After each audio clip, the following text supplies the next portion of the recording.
Hey everyone, today I'm coming to you with a review on the brand new Marvel Legends, The Amazing Spider-Man, also known as Bag-Man in this case.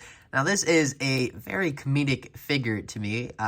Very happy to have it. I know a lot of people have been wanting them to make this for a while now, which, you know, it isn't anything too crazy to make. It's just a existing body mold with a bag and, you know, the kick me on the back, and that's essentially it. So this video should be pretty quick, but without further ado, let's get into the god of all action figures, Bag-Man. Besides the box and the extra hands, the only other thing I want to go over is the box. It is on the kind of original Marvel Legends retro card. I believe this is the first one that they did the kind of retro carded design for. Now we have a whole bunch, but this, I believe, was the first design. Here it is for, obviously, Bag-Man. It kind of is weird, though, because there's no mention of 6 years of Spider-Man or anything. It's kind of just a random figure that was just put out there, which, hey, I'm not complaining, but it just kind of doesn't have anything to reference the 6 years of Spider-Man, which I would have imagined they would have done, but nope. It says Bombastic Bag-Man on the front. There you can see an awesome image of him, some feet. Amazing Spider-Man, Marvel, Amazing Spider-Man. His bio reads, left without a costume, a desperate Peter Parker dons a spare Fantastic Four uniform and a brown paper bag.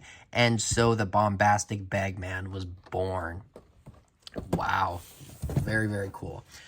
Now, the figure itself, very simple. It is reusing the Reed Richards body. Oh, and there they go. They all fell over. The Reed Richards body from the Fantastic Four wave of figures at Walgreens. The color and all that is at least from that. They have reused this body for the other Reed Richards they have done. But it is essentially just a Reed Richards body with a bag and some new feet, which is all good because I know some people did want to get a couple more of these so they could do a Johnny Storm or just a Human Torch depowered, which is great now that you can get this because those Walgreens figures were not easy to find by any means. And then his hands that he comes with is just an extra crawling hand and extra punching hand. I don't know, does he have thwipping hands in this? I don't imagine because they didn't include any with him, but still pretty cool. The bag is very interesting to me because it is just unique and creepy for Marvel Legends. Like, if you look here, it's just a bag. Then there's eyes and there's a head in there that just looks really weird to me. I don't know. That is odd for sure. I kind of want to take that out, see what the shape is, but it would also be kind of really scary, I imagine. And then here you can see the rest of the body. But there isn't really anything more to go over. There's just the kick me sign, which can come off. It is just on a peg, so you can peg it onto his back, peg it on other figures as well.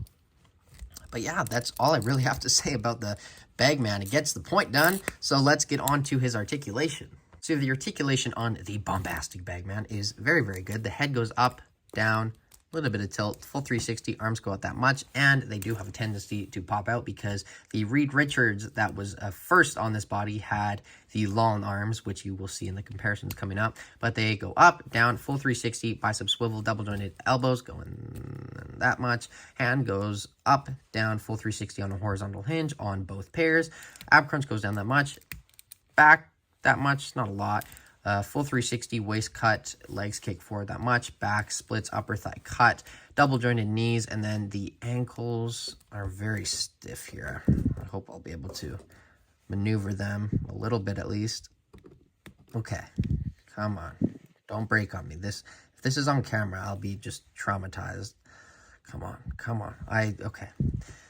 So, as you can see, very stiff. Not a big fan of that. I should have fixed this before I did the video, but they do have very good range if they weren't stiff, as you can see, but they kind of just seem to be very stiff right now. But they go up a decent amount, and this is essentially as low as they go. So very good articulation there, and obviously the ankle pivot. But sorry about that. I should have heated these up before the review, but yeah, yikes. That is not good, Hasbro.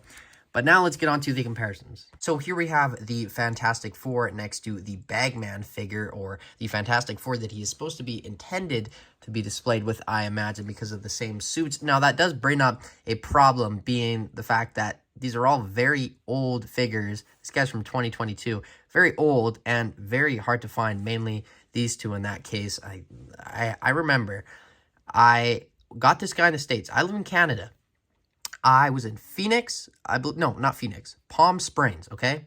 Palm Springs. I think I went to about 30 Walgreens at the time. And one had it, being one that it wasn't even on the shelf. I had to like get it from the back. I had to ask someone, and that was just so hard to find. And I makes sense because this figure is super expensive. But anyway, that's off topic. They all do look very good together, but that's my main problem with this figure is if you get this guy, I imagine he'll be fine on your Spider-Man shelf, but you might want to have him display with this Fantastic Four, and these are all very hard to find now, so I guess you'll just have to make the newer ones work, this design, which I will compare to it next. But the color on the suits is pretty consistent. There is a little bit of a different shade in the blue because I guess it has been like, what, 5 years now? 4 years?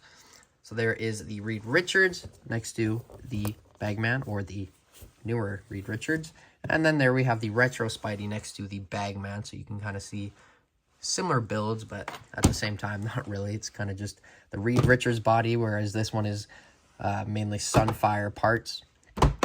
But other than that, that is all the comparisons I have for the Bagman. So let's get on to my final thoughts and put this one in the bag. Gotcha. So overall, this is a figure that I know a lot of people were itching to get. Me personally, I saw it in a lot of comics. Like, I saw it on a lot of images, and I always thought, oh, that'd be kind of cool to get in Legends. And then it came, and here it is, and it's fine. There's nothing wrong with it. It does the job right. It's just very basic to me for the price of around $35 to $37 here in Canada. I paid $37.99 at Toys R Us Canada, which is, in my opinion, way too pricey for this. And especially, like I mentioned in the comparisons, the fact that those Fantastic Four figures are very hard to find nowadays, those older ones. So if you get this guy, you're mainly going to probably want to just get him to have on like a Spider-Verse shelf. But if you have that Fantastic Four, you're in luck because this guy will go very well with those. And if not, I think he should be fine with the other ones. But, you know, obviously, as you could see, the costumes are very different. But overall, it's fine. There's like, it's very simple. There's like nothing too crazy to go over with here. Like I mentioned in just the main part of the review, it's very simple, but hey, it gets the job done. You can see the little Peter Parker eyes under there, but yeah, that's my final thoughts on this. So overall, I think I'm going to give him a like 6.7 out of 10. It's like on paper, it's like a 10 out of 10 for the character, which, you know, what I should give it if it's based off the character. But as just a figure overall, it's fine. Like, there's nothing crazy about it. There's nothing wrong with it, but there's nothing like insane about it besides the paper bag. But yeah, that's my final thoughts on this figure. Let me know what you think of the Bombastic Bag-Man in the comments below. Are you going to pick him up? Are you not? Tell me everything you're thinking down there in the comments, and as always, I will join in. But thank you, as always, for watching. Like, comment, subscribe, and I will see you in my next video. But until then, thank you for watching. Bye, guys.